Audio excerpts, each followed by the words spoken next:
Cricketer बहुत हुए, सचिन तेंदुलकर को आज भी लोग जानते हैं। बिल्कुल। हीरो हीरोइन बहुत हुए, लेकिन अमिताभ बच्चन को आज भी लोग। आप सभी को हमारी ओर से नमस्कार है, प्रणाम करते हैं आप सभी को। जैसे कि हमारे साथ एक सर जुड़ चुके हैं जिनका नाम लेने की ज़रूरत नहीं है। इन्होंने इतनी बड़ी ख्याति बना रखी है इस क्षेत्र में, और इस क्षेत्र ही नहीं पूरे ज़िला में इन्होंने इतनी बड़ी ख्याति बना रखे हैं कि इनका नाम लेना तो मतलब समझ ही नहीं, मैं ले ही नहीं सकता हूँ। डॉक्टर संतोष कुमार सर हैं। आज तक हमारे चैनल पर जो इतने बड़े एजुकेटर्स आए, सारे सर लोगों को मैंने लाया, लेकिन आज तक मैंने डॉक्टरेट सर्स को मैं आज तक यहाँ पे नहीं ला पाया हूँ। तो मैं उम्मीदें करता हूँ कि आप लोग जो देख रहे होंगे, आपसे सर को मिला हुआ बहुत दिन हो गया था, तो मैं चाहा कि आप लोगों को यूट्यूब के माध्यम से मिलाना चाहता हूँ और सर से मिलके, और आप लोग को काफ़ी अच्छे से बात भी सर बताएंगे। तो सर, सबसे पहले आपको हमारी ओर से बहुत बहुत नमस्कार कि आपने इतना बड़ा कीमती समय हम लोगों को दिया। बहुत बहुत धन्यवाद आपको और आपके चैनल को। चलिए सर, बहुत बहुत धन्यवाद। जैसे कि सर मैं हर एक इंसान से पूछता हूं जो कि यहाँ से उठने की कोशिश करते हैं और एक लेवल से, छोटे से लेवल से उठकर बड़े बड़े कारनामे कर देते हैं, और वो हमारे क्षेत्र से आते हैं, इस बात की तो और ज़्यादा खुशी होती है। तो उनसे मैं ये क्वेश्चंस पूछता हूँ कि आपने कैसे कैसे पढ़ाई किया, कहाँ से क्या क्या कैसे पढ़ाई किया, किस तरह से पढ़ाई किया जो आपने ऐसा मुकाम हासिल किया, आपकी फैमिली बैकग्राउंड क्या थी, कहाँ से किस तरह से पढ़ाई किया, इसके बारे में थोड़ा सा बताइएगा, ताकि लोग को ये पता चले कि हम भी उसी परिस्थिति में हैं और हम भी ऐसा कर सकते हैं, इन चीज़ों की उनकी जानकारी हो सके। तो आप प्लीज़ हमें बताइएगा कि आपने किस तरह से पढ़ाई किया, कहाँ से उठने की कोशिश किया, और आज तक इतना जो आपने मुकाम हासिल किया, बाकी में बहुत अच्छा लगा हम लोगों को। देखिए, सर्वप्रथम हम बताना चाहेंगे कि पढ़ने के लिए खुद में एक आत्मविश्वास का होना जरूरी है। आपको खुद ऑटो जनरेटर बनना पड़ेगा। कोई आपको पढ़ाता नहीं है, कोई आपको सिखाता नहीं है। हम लोग ऐसा नहीं था कि बहुत बड़े बैकग्राउंड से आए थे, हम लोग नॉर्मल फैमिली से आए हुए हैं, लेकिन हम लोगों ने अपनी ज़रूरत, अपने घर की ज़रूरत, अपने लोगों की ज़रूरत, अपने समाज की ज़रूरत को समझा, उसको ध्यान में रखकर फोकस किया कि हम अगर शहर में आए हैं या हम गांव छोड़कर बाहर आए हैं तो कुछ ऐसा दे जिससे हमारा समाज इस चीज़ को देखकर समाज के बच्चे प्रभावित हों और वह भी आगे बढ़ने की कोशिश करें। और आप जानते हैं कि जो आगे बढ़ने का प्रयास ईमानदारी से करते हैं वो निश्चित रूप से आगे बढ़ते हैं। कोई ख़ास वजह नहीं थी, हम लोग एक साधारण स्टूडेंट की तरह ही पढ़ाई किए, लेकिन बस वही था, निरंतरता के साथ पढ़ाई हम लोग करते थे। हम लोग सोचते थे कि आज जो हमारा ये घर है, जिस स्थिति में है, उसको कैसे बेहतर किया जाए। दिन रात यही बात सोचते थे, कैसे हम क्या करें कि जिससे हमारा नाम आगे हो, हमारे समाज का नाम आगे हो, हमारे घर की स्थिति अच्छी हो। ये सब चीज़ को ध्यान में रखकर हम लोग आगे बढ़ने का प्रयास किए। फल आज आप लोगों के सामने है। चलिए सर, आपने बहुत अच्छा बात बताया कि लोगों को निरंतर प्रयास करना चाहिए, जिस तरह की भी परिस्थिति आता है उससे सामने से लड़ना चाहिए। अच्छा, एक चीज़ और है कि सबसे पहले मैं यहाँ पे जानता हूँ, अभी तक तो जितनी हमारी उम्र हुई है, कि रियल मेरिट सेंटर जो आपका संस्थान ताजपुर में चलती है वो सबसे पुराना है, और आज तक यहाँ के स्टूडेंट बहुत अच्छा करते आ रहे हैं, और करते भी थे, पीछे भी करते थे, और आज तो बहुत सारा कोचिंग भी खुल गया है। तो अभी भी बहुत अच्छा स्टूडेंट कर रहे हैं और काफ़ी अच्छे स्टूडेंट भी हुए हैं, और हमें पता भी चला है कि लोग नीट क्वालिफाई किए हैं, IIT में गए हैं। तो कुछ ऐसे बच्चे का आप नाम बताएंगे जिन्होंने बहुत अच्छा IIT में गए हैं और नीट क्वालिफाई भी किए, उनका कुछ नामांकन आप बताएंगे यहाँ पे? देखिए, एक्चुअली सबसे पहले हम बता दें कि हम 2001 से समस्तीपुर में पढ़ा रहे हैं। उससे पहले हम दिल्ली में भी पढ़ाए।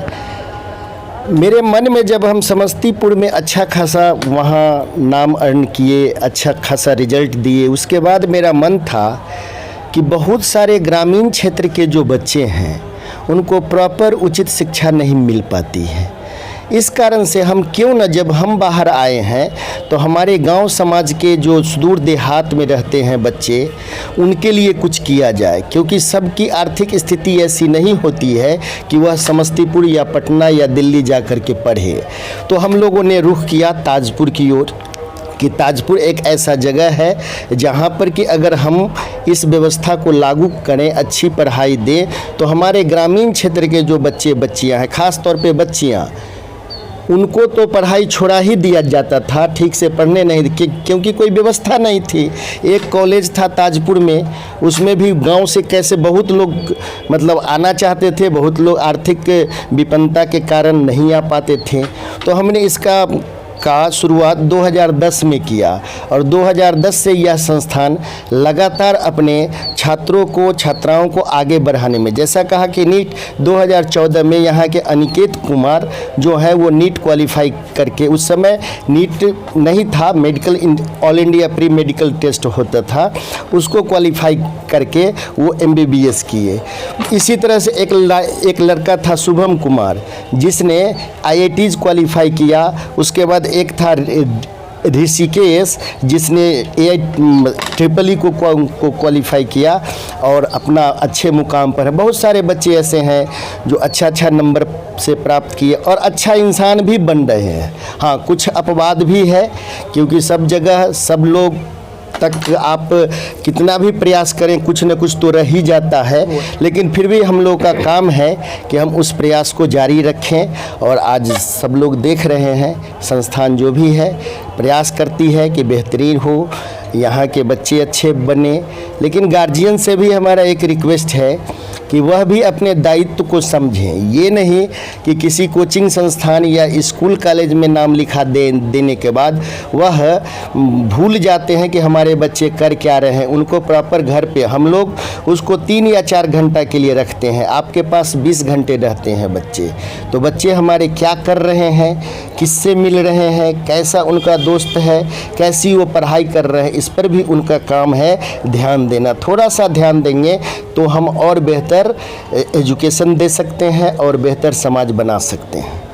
चलिए सर, आपने बहुत अच्छा बात बताया कि शिक्षक तो होते ही हैं, लेकिन एक और आप शिक्षक बनिए, बच्चों को थोड़ा रिगाइड कीजिए, उस पर ध्यान दीजिए। चलिए सर, एक बात मैं और आपसे जानना चाहूँगा कि जैसे जो संस्थान मैंने देख रखा था कि केमिस्ट्री को रटाने का काम करते थे, और जब से आपने पदार्पण किया समस्तीपुर हो ताजपुर हो, तो आपने एक ऐसा एजुकेशन फैलाया मार्केट में कि लोगों को तो भीड़ देखकर तो हमको ऐसा लगता है कि ऐसा किसी के पास इतना विद्यार्थी नहीं होगा।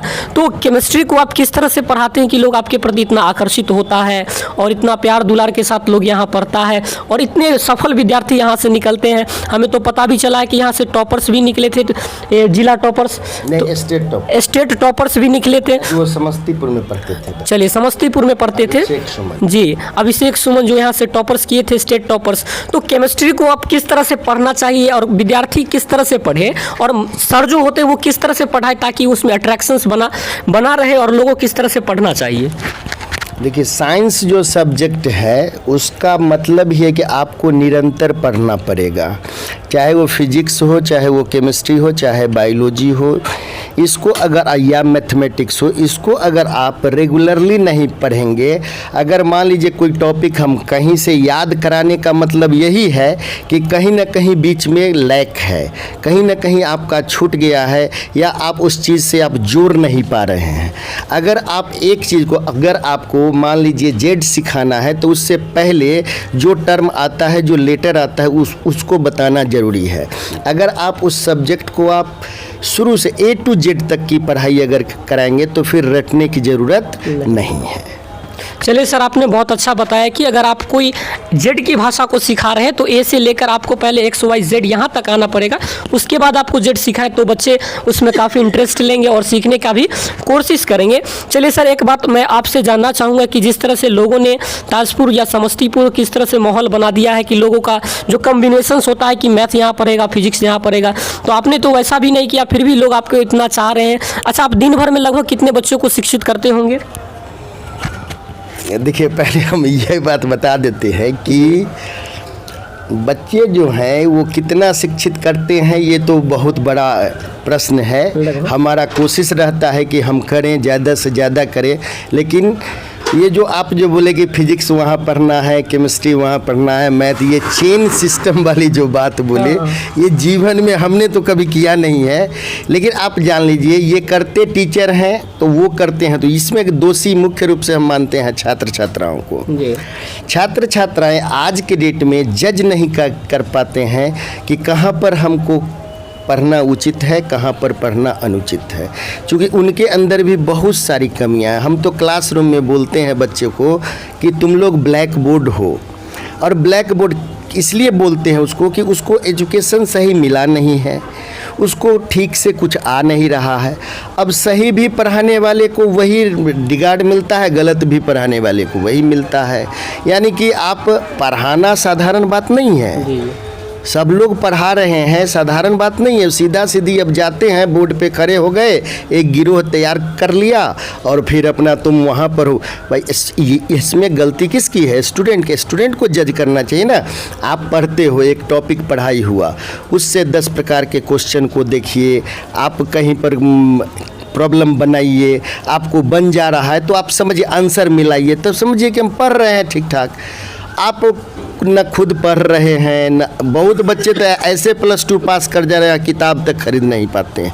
वो सीधे सीधी बस यहाँ का एग्जामिनेशन सिस्टम भी ऐसा है, लेकिन फिर उसको कोसने से कुछ फ़ायदा है नहीं। इस सब के पीछे मुख्य रूप से स्टूडेंट ही ये क्या बोलते हैं उसको, जिम्मेवार हैं कि वो डिसाइड नहीं कर पाते हैं कि क्या सही है और क्या गलत है। इसमें लोग उनको भटका देते हैं, तुम यहाँ जाओ, तुम वहाँ जाओ, तुम वहाँ जाओ। ये जज करना स्टूडेंट का काम है। हो सकता है कि ए को हमने अच्छा, ए स्टूडेंट को हम अच्छा लगे, बी को हो सकता है हम खराब लगेंगे, तो बी फिर ए को देखकर मेरे पास क्यों रहेगा? उसको जज करना चाहिए कि हम कहाँ जाएं जो हमारा बेहतरी हो। जी जी जी। नहीं, चलिए सर, आपने बहुत अच्छा बताया। एक चीज़ और हम जानना चाहेंगे कि नई युवी जो पीढ़ी है वो मतलब अट्रैक्शंस बना लेती है टीचर्स के साथ, और अट्रैक्शंस का मतलब क्या है कि अच्छा मतलब पढ़ाई करते हैं लोग और अच्छा पद पे भी चले जाते हैं, और बाद में क्या करते हैं, उस पद को छोड़कर राजनीतिक में उतर जाते हैं। जैसे बहुत सारी चेहरा हमने देखा है, नाम तो हम नहीं ले सकते हैं। तो इसको आप किस भावना से देखते हैं कि लोग पढ़ा रहे हैं, अपना फील्ड बना रहे हैं और उस फील्ड को छोड़ देते हैं और राजनीतिक में घुस जाते हैं, और उस फील्ड को देखते भी नहीं है, मतलब एजुकेशन में गए, वहाँ फील्ड बनाए, उसको छोड़ दिया, राजनीतिक में आए और वोट बैंकिंग का काम करने लगते हैं। तो इसको आप किस नज़र से देखते हैं? देखिए, राजनीति पहली बात खराब चीज़ तो है नहीं। राजनीति वाकई में एजुकेशन वाले लोग को इसमें आना चाहिए, क्योंकि जब तक आप जान रहे हैं कि जब तक नीति और नीयत साफ हो तो नीति बनाया जा सकता है, और जब नीति अच्छी हो तो देश का, राज्य का, ग्राम का, जिला का विकास किया जा सकता है। तो नीति निर्धारण के लिए अगर कोई व्यक्ति जो हमको समाज को बेहतरी देना है, अगर वो राजनीति में जाते हैं पढ़ाने के बाद भी, इसमें कहीं कोई खराबी नहीं है, बशर्ते वहाँ जाकर के जिस उद्देश्य से वो गए हैं उस उद्देश्य की पूर्ति करें, उसको वो प्राप्त करें उस चीज़ को। कि हमको नहीं, बहुत सारे टीचर हैं पढ़ा रहे थे, वो आज मान लीजिए जिला परिषद सदस्य बन गए, मुखिया बन गए, अब उनका काम क्या है? अब मुखिया बन गए तो मुखिया का बहुत काम है, लेकिन वो जो मूल काम है कि वो गांव के, ग्रामीण क्षेत्र के जो बच्चे हैं उन पर केयर करें, देखें, सुबह सुबह 2 घंटा 4 घंटा विजिट करें कि ये बच्चा पढ़ रहा है कि नहीं, इसको उचित एजुकेशन मिल रहा है कि नहीं, नहीं पढ़ रहा है तो क्यों नहीं पढ़ रहा है।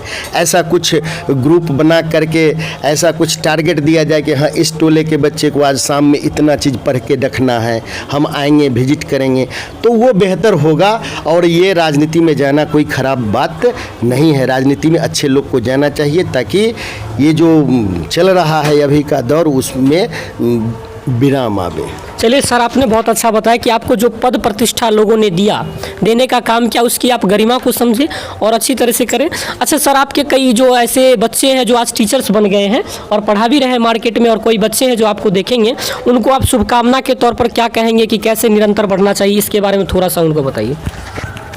हम जो भी हमारे छात्र छात्रा टीचर, सही बात है, बहुत सारे हैं जो टीचर हैं आज पढ़ा रहे हैं, चाहे वो गवर्नमेंट स्कूल में हो या फिर प्राइवेट भी अपना एजुकेशन वो दे रहे हैं। तो एजुकेशन देना सबसे अच्छी बात है, लेकिन बस आप निरंतरता के साथ पहले पढ़िए। अगर 1 घंटा पढ़ाना है तो 2 घंटा घर पे पढ़िए। ये नहीं कि मैं अब काम चल रहा है मेरा तो वही जाकर के रुक जाता है। क्रिकेटर बहुत हुए, सचिन तेंदुलकर को आज भी लोग जानते हैं, हीरो हीरोइन बहुत हुए, लेकिन अमिताभ बच्चन को आज भी लोग जान रहे हैं। गायक गायकी बहुत लोग गाए, लेकिन लता मंगेशकर आज भी हैं। नहीं, तो कहने का मतलब है कि आप जब शिक्षक बने हैं तो निरंतरता के साथ पढ़िए, हमेशा पढ़ने का प्रयास कीजिए और बेहतर से बेहतर एजुकेशन छात्र छात्राओं को देने का काम कीजिए। बहुत बहुत धन्यवाद। चलिए सर, अच्छा हर एक आदमी के जीवन में कुछ ना कुछ ऐसी गलती हो जाता है जो बाद में चलकर उसको मतलब रिग्रेटेड होता है, उसको पता चलता है कि ऐसी गलती हमें नहीं करना चाहिए और स्टूडेंट को नहीं करना चाहिए। तो क्या आपके जीवन में भी कुछ ऐसी घटना आया होगा जहाँ पे आपको लगा हो कि हमको ये नहीं करना चाहिए था, और मैं विद्यार्थी को भी सीख दूंगा कि ये गलती आप नहीं करें, तो वो गलती आप थोड़ा सा अगर बताएंगे तो हमारे जो देखने वाले हैं वो गलती आगे नहीं कर पाएंगे। देखिए, इंसान अगर है तो गलतियां होती ही हैं। इंसान अगर हम हैं, इस धरती पे आए हैं, तो हमसे गलतियां होंगी। बस उस गलतियों से सीखने की ज़रूरत है। तो गलतियां प्रत्येक व्यक्ति के जीवन में आती ही हैं, उनसे हो ही जाता है। हो सकता है चलने वक्त हम ठीक से नहीं चले होंगे, कहीं गिर गए होंगे, तो उस गिरने जब हम गिरे तो उस बात से हमको उसको निगेटिव एटीट्यूड में नहीं, पॉजिटिव एटीट्यूड में लेकर के हमको यह सोचना चाहिए कि आखिर हमने गिरा क्यों नहीं, और उससे सीख लेने की ज़रूरत है, तभी हमारा जीवन बेहतर बन पाएगा। चलिए सर, आपने बहुत अच्छा बताया। अच्छा, एक चीज़ मैं और लास्ट क्वेश्चंस के साथ मैं करूंगा कि मैं ये क्वेश्चन थोड़ा हटके है, इंटरव्यू के टाइप से हटके है। मैं ये क्वेश्चन जानना चाहूँगा कि जैसे कोई बच्चा जब पढ़ रहा होता है तो उसको किसी कारण से पैसा हो, फाइनेंशियल प्रॉब्लम हो, फैमिली प्रॉब्लम हो, उस कारण से अगर मान लीजिए कि किसी पार्टी को अटेंड कर रहा है तो उसके पास अगर क्लॉथ नहीं रहता है तो फिर वो सोचता है कि मैं टीचर बनूंगा, ऐसा काम करूँगा, मेरे पास पैसा होगा, ऐसा करूँगा। तो आपके जीवन में कुछ क्षण ऐसा आया होगा जहाँ पर आपको लगा हो कि आज मेरे पास पैसा नहीं है, एक समय ऐसा आएगा कि मैं टीचर बनूंगा या फिर ऐसा काम करूंगा जो पैसा होगा और इस आवश्यकताओं को पूर्ति करूंगा, तो वो किस्सा अगर आप हमारे साथ शेयर करेंगे तो हमें बहुत अच्छा लगेगा सुन के। नहीं, ऐसा बात नहीं है। हाँ, बहुत लोग के मन में ऐसा भी होता है कि ये टीचर बनेंगे, बहुत टीचर का मतलब पैसा कमाना नहीं है, पैसा अलग चीज़ है। यही बात तो हम बता रहे हैं कि टीचर एक प्राइमरी स्कूल के भी टीचर हैं जिनको 35,000 36,000 रुपया मिलता है, पूरा परिवार वो चलाते और ईमानदारी के साथ पढ़ाते, वह भी तो एक शिक्षक है ना। तो शिक्षक का मतलब ये नहीं है कि लोग पैसा ही कमाएं। शिक्षक का मेन उद्देश्य है कि आप कितने लोगों को उचित शिक्षा, कितने लोगों को शिक्षित कर रहे हैं, ये मुख्य उद्देश्य है। पैसा आता ही रहता है और जाता ही रहता है, इससे कोई बड़ा इशू नहीं। शिक्षक को मेन सम्मान चाहिए, उसको अगर सही से अगर वो काम करे तो सम्मान अगर लोग दे रहे हैं तो इससे बड़ा चीज़ कुछ भी नहीं है। चलिए सर, आज तक तो हमारे साथ पीएचडी होल्डर जो होते हैं नहीं जुटे हैं। अच्छा, कहा जाता है कि पीएचडी होल्डर जो बनते हैं, जो पीएचडी करते हैं, उनको कुछ इन्वेंशन करना पड़ता है। ऐसा कहाँ तक सच है हमें तो पता नहीं है, आज तक मिले नहीं जो हम पूछ भी पाए। आज को कैमरा के सामने हम पूछ रहे हैं, जो लोग देख रहे हैं उनको भी ये क्लियर हो जाए। तो इन्वेंशन जो होता है आपने क्या किया था या क्या किया जाता है, थोड़ा बताइए। क्या होता है ना कि ये इसका काम ही है रिसर्च करना, ठीक है। रिसर्च जैसे साइंस में बहुत सारे डेवलपमेंट होते हैं, ह्यूमैनिटीज़ में होते हैं, तो वहाँ पर आप नया क्या दे सकते हैं। कहीं भी चीज़ में मान लीजिए कि कोई चीज़ है, अब पहले एटम था, लोग कहता था कि इसको डिवाइड नहीं किया जा सकता। हम बहुत सारे रिसर्च स्कॉलर आए, उसने कहा कि एटम को डिवाइड किया जा सकता है, उसको प्रूफ करके दिखाया। इसी को बोलते हैं रिसर्चर। आज जो ये रिसर्च करता है उसको सबसे लास्ट उपाधि जो है डॉक्टरेट की वो दी जाती है। चलिए, तो इसमें कुछ नया इन्वेंशन खुद करना पड़ता है क्या? खुद करना पड़ता है। तो आपने क्या किया था सर? हमारा था टॉपिक का था कि कोई भी ऑर्गेनिक कंपाउंड है, उसका अल्ट्रावायलेट जब स्पेक्ट्रम बनता है तो वहाँ पर उसका क्या इफेक्ट उस ऑर्गेनिक कंपाउंड पे वो डालता है, ठीक है। इस पर था, यानी परावैज्ञानिक जो किरण होती है वो उनका इफेक्ट क्या आता है, इन चीज़ों के बारे में सर ने रिसर्च किया। अच्छा, एक चीज़ और है हमारे यहाँ की, जो हमारे गांव के एक टीचर से हमें काफ़ी गौरवान्वित हुई था कि गांव का लोग अगर कोई शहर में अच्छा कर रहा है तो उससे छोटे जो बच्चे होते हैं उनको भी काफ़ी प्रभावित होती है। तो मैं आशा करता हूँ कि आपको अच्छा लगा होगा वीडियो, और इसी आशा उम्मीद के साथ मिलेंगे अच्छे फिर वक्त के साथ और अच्छी उम्मीदें के साथ। और अगर आपके मन में कुछ क्वेश्चन है तो सर हमसे हमको पूछ लेंगे और आपको दे भी देंगे रिप्लाई। तो इसी आशा उम्मीद के साथ मिलेंगे फिर नई वीडियोज़ के साथ। तब तक के लिए आप सभी को धन्यवाद, नमस्कार, प्रणाम, आदाब, सलाम।